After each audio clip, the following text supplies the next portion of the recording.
ចែករំលែកពីបទពិសោធន៍ខ្លះៗទាក់ទងទៅនឹងរបៀបនៃការដាំកូនក្នុងរយៈពេលចុងក្រោយនេះបងប្អូនទាំងអស់គ្នាប្រហែលជាឃើញវីដេអូរបស់ខ្ញុំទាក់ទងទៅនឹងរបៀបដាំកូនដែលមើលទៅវាដូចជាធ្វើឲ្យកូននឹងងាប់ដោយសារតែវីដេអូមុនគឺខ្ញុំដាំកូនលក្ខណៈបុកដីហើយបានខ្ញុំដកកូនយកទៅដាំអញ្ចឹងធ្វើឲ្យឫសវាមានសុខភាពល្អប៉ុន្តែមួយរយៈចុងក្រោយនេះគឺខ្ញុំគោះកូនដាំវិញហើយអត់មានបុកដីទេសួរថាហេតុអី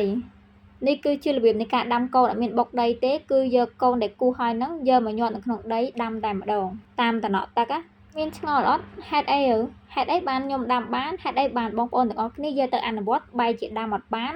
ឬក៏កូនហ្នឹងមានលក្ខណៈសពោននិងឆាប់ងាប់មូលហេតុនោះគឺមកពីប្រភេទនៃដីកាលមុនខ្ញុំធ្លាប់ដាំប្រភេទនៃដីខ្សាច់ដល់ពេលអញ្ចឹងវាឆាប់ហាប់ណែននៅពេលដែលយើងដាក់ទឹករួចតែឥឡូវខ្ញុំមកដាំនៅលើដីខ្សាច់ទេខ្ញុំដាំនៅលើដីស្រទាប់លើ